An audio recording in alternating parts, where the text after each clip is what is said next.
모든 배영견이 위험한 것은 아니지만 몇몇 견종은 매우 힘이 세고 보호 본능이 강하며 잘못된 주인에게 가면 통제하기 어려울 수 있습니다.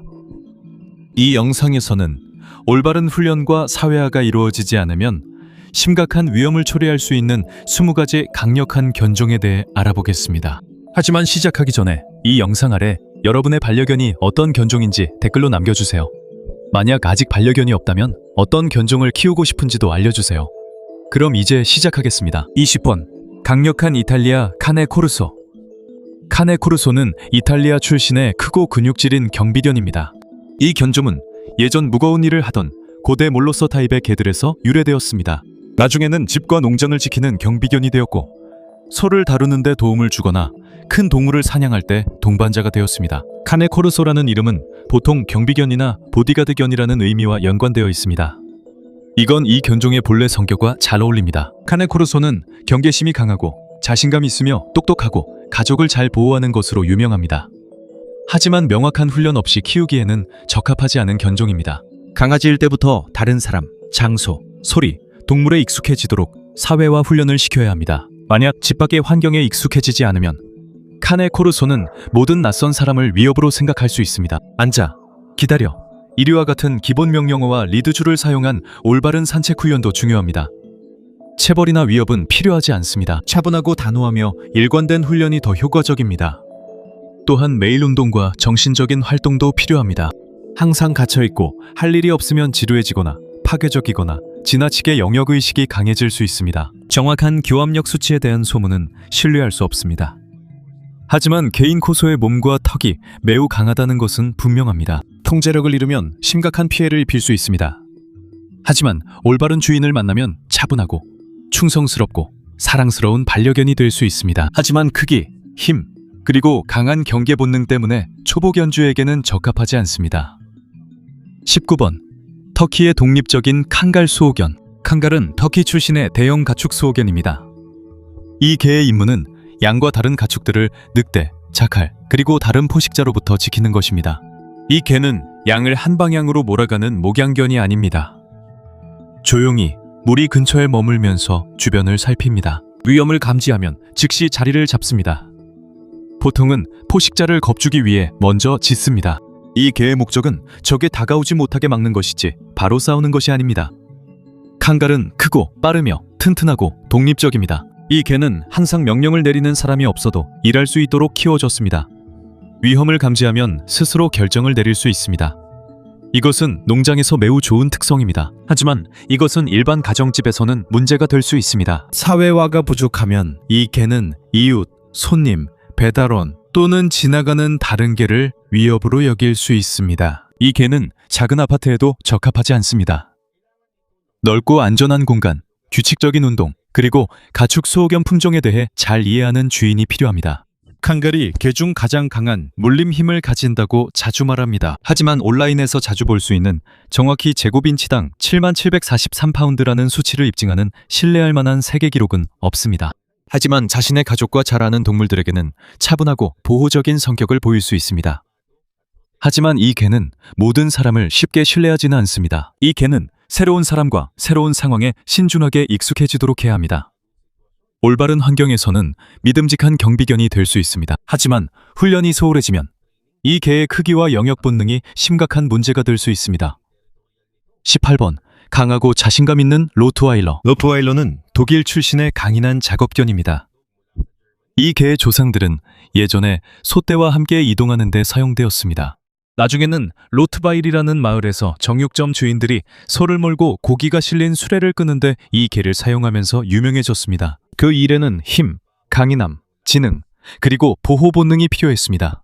수레를 끄는 개의 사용이 줄어들자 로트와일러는 경찰 업무, 수색 및 구조, 경비, 그리고 기타 여러 서비스에 사용되었습니다. 이 견종은 자신감 있고 관찰력이 뛰어난 것으로 알려져 있습니다. 낯선 사람과는 바로 친해지지 않습니다. 보통 새로운 사람을 먼저 살펴보고 평가합니다. 이 견종은 가족과 집을 자연스럽게 보호하지만 공격성을 가르쳐야 한다는 의미는 아닙니다. 잘 훈련된 로트와일러는 침착하고 통제력이 있으며 잘 따르는 성격이어야 합니다. 어릴 때부터 방문객, 다른 개, 아이들, 그리고 다양한 장소에 익숙해지도록 사회화시켜야 합니다. 특히 어린아이들과 함께 있을 때는 반드시 감독이 필요합니다. 장난을 치는 것뿐이어도 로트와일러는 몸집과 힘이 세서 사람을 넘어뜨릴 수 있습니다. 실제로 로트와일러는 심각한 개 공격에 관한 몇몇 보고서에 등장하기도 합니다. 하지만 견종 이름만으로는 충분하지 않습니다. 개가 어떻게 살았는지, 항상 묶여있거나 갇혀있었는지, 위협하도록 훈련받았는지, 아프거나 다친 곳이 있는지, 그리고 주인이 책임감 있는 사람인지 아는 것이 중요합니다. 큰 개가 통제를 잃으면 작은 개보다 훨씬 더 큰 피해를 입힐 수 있습니다. 하지만 모든 로트와일러가 공격적이라고 생각하는 것도 옳지 않습니다. 적절한 번식, 훈련, 사회화가 이루어지면 로트와일러는 충성스럽고 장난기 많으며 온순한 가족 동반자가 될 수 있습니다. 17번째는 경계심이 높고 지능적인 도베르만입니다.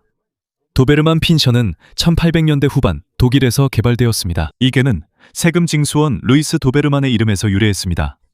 그는 용감하고 믿을 수 있으며 자신을 보호할 개를 원했습니다. 그가 일하는 동안 자신을 지켜줄 개가 필요했습니다.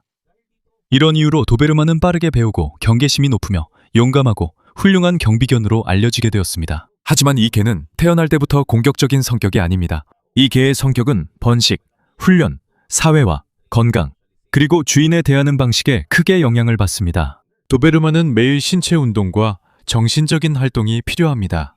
운동, 사회화, 그리고 적절한 훈련이 부족하면 도베르만은 매우 불안해지거나 과도하게 보호적이거나 통제하기 어려워질 수 있습니다. 책임감 있는 주인이라면 도베르만은 충성스러운 가족 동반자이자 믿을 수 있는 경비견이 될 수 있습니다. 하지만 도베르만은 빠르고 힘이 세며 똑똑하기 때문에 명확한 규칙과 일관된 관리가 필요합니다. 16번. 에너지 넘치는 시베리안 허스키.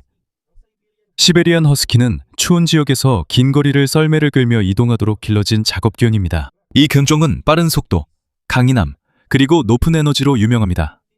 보통 사람들에게도 친근해서 자연스러운 경비견은 아닙니다. 하지만 강한 추격 본능을 가지고 있습니다. 이 때문에 고양이, 닭, 토끼 같은 작은 동물들과 함께 있을 때는 주의가 필요합니다. 또한 탈출도 잘하는 편입니다. 이 견종은 울타리 밑을 파거나 점프하거나 틈새를 찾아서 밖으로 나갈 수 있습니다. 그래서 튼튼한 울타리와 규칙적인 운동이 필요합니다. 운동과 활동이 부족하면 이 견종은 산만해지고 통제하기 어려워질 수 있습니다. 이것이 본래 나쁜 성격이어서가 아니라 넘치는 에너지를 제대로 발산하지 못하기 때문입니다. 15번. 믿음직한 저먼 셰퍼드. 저먼 셰퍼드는 세계에서 가장 잘 알려진 경찰견이자 군견 중 하나입니다. 이 개는 똑똑하고 빨리 배우며 실종자 수색, 불법 물질 탐지, 경비 등 다양한 일을 해낼 수 있습니다. 또한 강하고 보호 본능도 뛰어납니다. 하지만 모든 저먼 셰퍼드가 바로 공격적이라는 뜻은 아닙니다. 적절한 번식, 훈련, 그리고 사회화가 이루어진다면 이 개는 차분하고 순종적이며 가족을 사랑하는 반려견이 될 수 있습니다. 이 개가 다른 사람들과 어울리는 훈련을 받지 못하거나 항상 갇혀있거나 폭력적으로 훈련받을 때 문제가 생깁니다. 이 개는 크고 힘이 세기 때문에 주인이 통제하지 못하면 심각한 일이 발생할 수 있습니다. 그래서 이 개는 명확한 훈련, 규칙적인 운동, 그리고 책임감 있는 돌봄이 필요합니다. 번호 14. 활동량이 많은 벨기에 말리노이즈. 벨기에 말리노이즈는 저먼 셰퍼드보다 더 가볍고 보통 더 빠르게 움직입니다. 이 견종은 경계심이 높고 똑똑하며 빠르게 배우고 일하려는 의욕이 매우 강하기 때문에 일부 경찰과 군대 부대에서 사용됩니다. 하지만 이러한 특성들 때문에 모든 가족에게 적합하지 않습니다. 이 견종에게는 단순히 짧은 산책만으로는 충분하지 않습니다. 이 견종은 강도 높은 신체 운동, 정신훈련, 그리고 명확한 임무가 필요합니다. 항상 할 일이 없으면 이 견종은 매우 불안해지거나 파괴적이거나 통제하기 어려워질 수 있습니다. 말리누아는 나쁜 반려동물은 아니나 원래 일하는 개입니다. 그래서 이 견종은 충분한 시간과 지식, 그리고 에너지가 많은 개를 다룬 경험이 있는 주인이 필요합니다. 13번. 예측할 수 없는 울프독 혼종. 울프독 하이브리드는 가축화된 개와 늑대의 자손이거나 늑대와 가까운 혈통을 가진 개에서 태어난 경우입니다. 이 견종은 일반적인 개보다 돌보기가 훨씬 더 복잡합니다. 성장하면서 야생의 본성이 얼마나 강하게 드러날지 명확하지 않기 때문입니다. 어떤 개들은 수줍어 자주 도망치려 할 수 있습니다. 다른 개들은 강한 사냥 본능이나 영역 본능을 가질 수 있고 일반적인 훈련에 잘 따르지 않을 수도 있습니다. 그리고 각 하이브리드마다 성격이 모두 다릅니다. 심지어 형제끼리도 행동에 큰 차이가 있을 수 있습니다. 일부 지역에서는 이 동물 사육이 엄격히 제한되거나 금지됩니다. 또한 광견병 규정에 있어서도 추가적인 문제가 있습니다. 일부 늑대 혼종에 대해서는 일반 개와 동일한 규정이 적용되지 않기 때문입니다. 이 때문에 이 동물은 일반 가정에 적합하지 않으며 단지 외모가 예쁘거나 독특하다는 이유만으로 키워서는 안 됩니다. 12번. 강력한 불마스티프 가디언.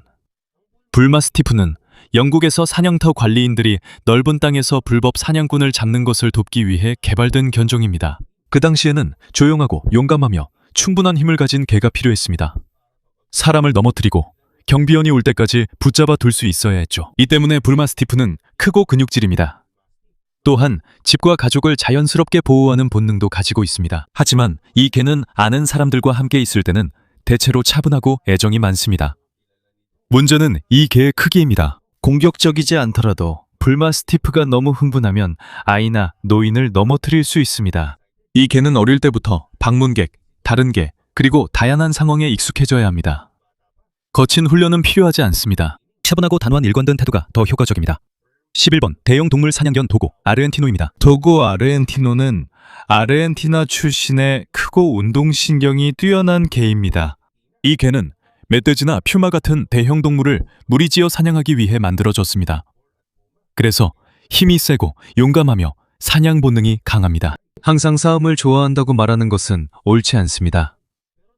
하지만 사냥 본능이 있기 때문에 작은 동물 근처에서는 잘 통제해야 합니다. 이 개가 새로운 사람, 장소, 동물에게 침착하게 반응하도록 하려면 어릴 때부터 사회화 교육을 시키는 것이 중요합니다. 이 개는 규칙적인 운동이 필요하고 크고 힘이 센 워킹도그를 다룰 수 있는 주인이 필요합니다. 잘 키우면 충성스럽고 애정이 많은 반려견이 될 수 있습니다.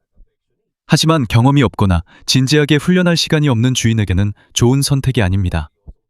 10번째는 의지가 강한 프레사 카나리오. 프레사 카나리오는 카나리아 제도 출신의 크고 근육질인 견종입니다. 예전에는 소를 다루거나 농장을 지키는 데 사용되었습니다. 그래서 이 견종은 본능적으로 경계심이 많고 자신감 있으며 낯선 사람에게는 신중합니다. 이 개는 경비견이 되기 위해 일부러 공격적으로 만들 필요가 없습니다. 이미 타고난 보호 본능이 있습니다. 이 개가 명령을 잘 따르고 침착하게 방문객과 다른 동물을 받아들이도록 가르치는 것이 필요합니다. 이 개는 무겁고 힘이 세기 때문에 주인은 단순히 신체적인 힘만으로 이 개를 통제하려 해서는 안 됩니다. 어릴 때부터 리드 훈련, 사회화, 그리고 기본 명령어 교육이 잘 이루어져야 합니다. 또한 체벌이나 이른바 무리지배 방식을 사용하는 것도 옳지 않습니다. 이 방법은 두려움과 공격성을 키울 수 있습니다. 올바른 주인과 함께라면 이 개는 충성스럽고 잘 통제됩니다. 하지만 초보자에게는 이 개의 크기, 힘, 보호 본능이 어렵고 위험할 수 있습니다. 9번째는 경계심이 많은 필라 브라질레이로입니다. 필라 브라질레이로는 브라질 출신의 크고 강한 경비견입니다. 이 개는 예전에는 넓은 땅을 지키고 잃어버린 동물을 찾으며 소를 몰 때 사용되었습니다. 이 견종은 가족에 대한 극도의 충성심으로 유명합니다. 하지만 이 개는 본래 경계심이 강하고 모르는 사람을 쉽게 신뢰하지 않습니다. 브라질에서는 이러한 성향을 오제리자라고 부르며 이는 낯선 사람을 자연스럽게 피하는 태도를 의미합니다. 이 때문에 이 개는 방문객이 함부로 다가가거나 만져서는 안 되는 견종입니다. 도그쇼에서도 심사위원들이 이 개에게 접근할 때 주의를 기울여야 합니다. 필라 브라질레이로는 어릴 때부터 사회화와 안전한 마당, 대형 경비견 경험이 많은 주인이 필요합니다. 엄격함만으로는 부족합니다. 주인은 침착하고 일관되게 훈련할 줄 알아야 합니다.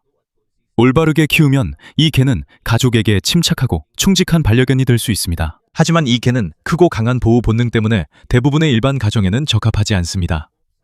8번째는 일본의 강력한 토사입니다. 토사는 일본에서 유래한 대형 견종으로 예전에는 개싸움용으로 사육되었습니다. 이 견종은 일본 토종개와 해외 대형 견종을 교배하여 만들어졌습니다. 토사는 일반적으로 시끄럽지 않습니다. 이 견종은 침착하고 인내심이 강하며 용감하고 절제된 성격으로 알려져 있습니다. 하지만 이 견종은 지배적일 수 있고 특히 사회화가 부족할 경우 다른 개들과 잘 어울리지 않을 수 있습니다. 또한 토사마다 체중 차이가 큽니다. 일본에서 사육된 토사는 대체로 더 가벼운 편이고 해외의 일부 혈통은 더 큰 편입니다. 역사와 힘 때문에 일부 국가에서는 토사 견종의 사육을 금지하거나 엄격히 제한하고 있습니다. 처음으로 반려견을 키우는 사람에게는 적합하지 않은 선택입니다. 이 견종은 어릴 때부터 복종 훈련과 올바른 사회화가 필요하며 폭력을 사용하지 않고 통제할 수 있는 책임감 있는 주인이 필요합니다. 모든 토사가 공격적인 건 아니지만 제대로 키우지 않으면 이 견종의 크기와 힘이 위험해질 수 있습니다. 7번째는 보호 본능이 강한 남아프리카 보어불입니다. 보어불은 남아프리카에서 온 대형 농장견입니다. 이 견종은 집, 가족, 그리고 농장의 동물들을 지키기 위해 사용되었습니다. 그래서 자연스럽게 경계심이 강하고 자신감 있으며 자신의 영역을 보호하는 성향이 있습니다. 보어불은 또한 똑똑해서 이상한 점을 발견하면 빠르게 판단을 내릴 수 있습니다. 하지만 이것이 공격하도록 훈련시켜야 한다는 뜻은 아닙니다. 진짜 문제는 이 견종의 크기와 힘입니다. 만약 제대로 복종하지 않는다면 리드줄이나 신체적인 힘만으로는 제어하기 어렵습니다. 이 견종은 어릴 때부터 방문객, 아이들, 다른 개들, 그리고 다양한 장소에 익숙해져야 합니다. 지속적인 복종 훈련도 중요합니다. 강아지일 때만이 아니라 계속해서 훈련해야 합니다. 가족에게는 차분하고 사랑이 많으며 충성스럽게 행동할 수 있습니다. 하지만 이 견종은 영역의식이 강하고 경계 본능이 강하기 때문에 초보 견주에게는 추천하지 않습니다. 6번 독립적인 센트럴 아시안 셰퍼드입니다. 센트럴 아시안 셰퍼드, 즉 알라바이로도 불리는 이 견종은 가장 오래된 가축 수호견 중 하나입니다. 수천 년 동안 중앙아시아 사람들은 이 견종을 맹수와 도둑으로부터 가축을 지키기 위해 사용해왔습니다. 이 견종은 크고 튼튼하며 극한의 추위나 더위에서도 일할 수 있습니다. 항상 명령을 기다리는 개와는 다릅니다. 이 견종은 자신의 영역이나 지키는 가축의 위협이 있을 때 스스로 생각하고 결정하도록 길러졌습니다. 이 때문에 이 견종은 조용하지만 매우 경계심이 강할 수 있습니다. 또한 낯선 사람에게 자연스럽게 의심이 많으며 집에 새로운 사람이 오면 쉽게 받아들이지 않습니다. 이 견종은 넓고 안전한 공간, 조기 사회화, 그리고 독립성이 강한 수호견 계열에 대한 경험이 있는 주인이 필요합니다. 이 견종은 작은 아파트나 쉽게 키울 수 있는 반려동물을 원하는 가족에게는 적합하지 않습니다. 올바른 환경에서는 알라바이는 차분하고 균형 잡히며 충직할 수 있습니다. 하지만 훈련과 분명한 규칙이 없다면 이 견종의 힘과 영역 본능을 통제하기 어려울 수 있습니다. 5번 거대한 코카시안 셰퍼드입니다. 코카시안 셰퍼드는 코카서스 지역 출신의 매우 거대한 가축 보호견입니다. 오랜 세월 동안 이 견종은 양, 집, 그리고 넓은 땅을 포식자와 도둑으로부터 지키는 데 사용되었습니다. 이 개는 산악지대의 춥고 험한 기후에서 살아남기 위해 두꺼운 털을 가지고 있습니다. 크기와 두꺼운 털 때문에 가까이서 보면 작은 곰처럼 보입니다. 이 견종은 본래 용감하고 자신감 있으며 보호 본능이 강합니다. 위협을 감지하면 주인의 명령을 기다리지 않고 스스로 행동할 수 있습니다. 하지만 모든 코카시안 셰퍼드가 자동적으로 공격적이라는 주장은 옳지 않습니다. 아메리칸 캔넬 클럽에 따르면 이 견종은 가족에게 친절하고 충성스러우며 애정이 깊습니다. 하지만 이 견종은 본격적인 경비견이며 위험하다고 생각되는 사람에게는 강하게 반응할 수 있습니다. 그래서 조기 사회화가 매우 중요합니다. 강아지일 때부터 방문객, 다른 동물, 소음, 다양한 장소에 익숙해지도록 훈련해야 합니다. 또한 넓고 안전한 마당이 필요합니다. 이 견종은 작은 아파트나 제대로 소개 없이 항상 많은 손님이 드나드는 집에는 적합하지 않습니다. 이 견종의 정확한 물기 힘 수치에 대한 소문도 신뢰할 수 없습니다.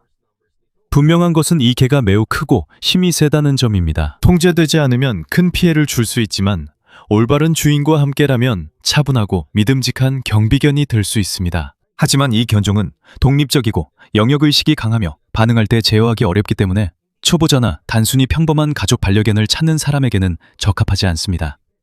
4번 강인하고 독립적인 아키타. 아키타는 일본에서 온 크고 튼튼한 개입니다. 예전에는 일본 북도 산악지대에서 사냥개로 사용되었습니다. 이 견종은 용감함, 조용함, 그리고 가족에 대한 강한 충성심으로도 유명합니다. 하지만 그렇다고 해서 모든 아키타가 자동적으로 공격적인 것은 아닙니다. 실제로 아키타는 독립적인 성향이 강하며 낯선 사람이나 다른 개들에게 공격적일 수 있습니다. 아키타는 크고 힘이 세므로 어릴 때 다양한 사람, 동물, 장소에 익숙해지도록 훈련하는 것이 중요합니다. 이렇게 큰 개에 대한 모든 책임을 어린 주인에게 맡겨서는 안 됩니다. 올바른 훈련과 보살핌이 이루어진다면 이들은 차분하고 충직한 반려견이 될 수 있습니다. 하지만 방치되거나 다른 사람들과 어울리는 훈련이 되지 않으면 그들의 힘 때문에 통제하기 어렵습니다. 3번 강인한 알래스칸 말라뮤트. 알래스칸 말라뮤트는 북극의 추운 지역에서 무거운 짐을 끌기 위해 만들어진 견종입니다. 이 개는 보통 75에서 85파운드까지 나가며 튼튼한 체격과 힘, 그리고 오랜 시간 동안 일할 수 있는 능력으로 유명합니다. 이 개는 짧은 산책만으로 만족하는 단순한 개가 아닙니다. 이 개는 규칙적인 운동, 충분한 공간, 그리고 힘과 지능을 사용할 수 있는 활동이 필요합니다. 항상 갇혀있고 할 일이 없으면 이 개는 말썽을 부리거나 고집이 세지거나 통제하기 어려워질 수 있습니다. 이 개는 작은 동물을 쫓는 본능이 있기 때문에 더 작은 반려동물과 함께 있을 때는 주의 깊게 지켜봐야 합니다. 말라뮤트는 좋은 주인을 만나면 애정 많고 충성스럽고 장난기 많은 반려견이 됩니다. 이 개는 크고 힘이 세서 훈련과 운동 시간을 낼 수 없는 사람에겐 적합하지 않습니다. 2번. 진지하고 과묵한 차우차우는 두꺼운 사자 같은 털 때문에 커다란 테디베어처럼 보입니다. 하지만 이 개는 누구에게나 다가가서 바로 놀려고 하는 평범한 개가 아닙니다.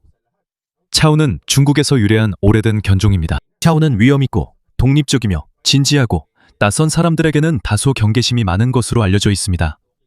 아무런 경고 없이 항상 공격한다는 주장은 사실이 아닙니다. 주인이 개의 바디랭귀지를 잘 모를 경우 차우의 행동을 읽기 어려울 수 있다고 말하는 것이 더 정확합니다. 어릴 때 사람의 손길이나 새로운 사람, 다른 동물에 익숙해지지 않으면 차우는 매우 방어적으로 변할 수 있습니다. 차우는 독립적이어서 인내심과 일관된 훈련이 필요합니다. 소리 지르거나 해치거나 강제로 시키면 신뢰를 잃을 수 있으니 절대 하면 안 됩니다. 차우를 잘 키우면 조용하고 깔끔하며 가족에게 충성스러운 반려견이 될 수 있습니다. 첫 번째는 논란이 많은 핏불 계열의 개들입니다. 1위에 있는 것은 단일 견종이 아닙니다. 핏불이라는 단어는 몇몇 비슷한 개들을 통칭하는 용어로 사용됩니다. 여기에는 아메리칸 핏불 테리어, 아메리칸 스테퍼드셔 테리어, 스테퍼드셔 불 테리어, 그리고 몇몇 믹스견들이 포함될 수 있습니다. 이 때문에 정확한 통계를 내기가 어렵습니다. 공격이 발생하면 외모만 보고 그 개를 핏불로 오해하는 경우가 있지만 이는 실수일 수 있습니다. 심지어 견종을 잘 아는 사람들도 혈통서나 DNA 검사가 없으면 정확히 알기 어렵습니다. 핏불 타입 개들의 일부 조상에는 어두운 역사가 있습니다. 과거에는 일부 개들이 불베이팅이라는 잔인한 활동에 사용되었습니다. 이 활동에서는 개를 황소와 맞서게 했습니다. 그 활동이 금지된 후에는 일부 개들이 불법 개싸움에 이용되기도 했습니다. 이로 인해 힘, 운동 능력, 그리고 집념 때문에 선택된 혈통들이 생겨났습니다. 하지만 이것이 모든 핏불 타입의 개가 자동적으로 사람을 공격하고 싶어 한다는 뜻은 아닙니다. 그들 중 많은 개들은 제대로 키워지면 애정이 많고 장난기 많으며 충성스럽고 친근합니다. 큰 위험은 그들의 힘이 잘못된 주인과 결합될 때 발생합니다. 훈련 부족, 고립, 학대 또는 불법 투견에 이용되는 경우입니다. 일부 개들은 일부러 위협적으로 키워지거나 항상 밖에 묶여 있거나 다른 사람과 동물에 익숙해지지 못하도록 키워집니다. 이런 환경에서는 공격성이 높아질 위험이 있습니다. 실제로 미국에서는 심각한 공격 사건 보고에서 피트불 타입의 개가 자주 등장합니다. 하지만 데이터를 해석할 때는 주의가 필요합니다. 견종이 항상 정확하게 확인되는 것은 아니며 한 지역에 피트불 타입의 개가 얼마나 많은지도 항상 알려져 있지 않습니다. 그래서 각 개의 실제 위험도를 알기 어렵습니다.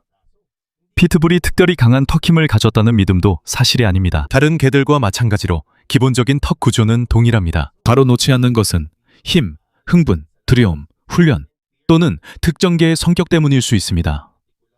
일부 지역은 핏불 계열 개를 금지하거나 엄격히 규제하지만 품종 금지의 효과에 대한 논란은 여전합니다. 많은 수의학 전문가들은 품종 이름만 보는 것보다 각 개의 행동과 주인의 책임을 더 중요하게 봐야 한다고 믿고 있습니다. 더 효과적인 보호 방법에는 안전한 울타리, 목줄 착용 규칙, 아이들과 함께 있을 때의 감독, 올바른 사회화, 그리고 위험한 행동이 보일 때 신속한 조치가 포함됩니다. 그렇다면 왜 핏불 계열 개들이 1위에 있을까요?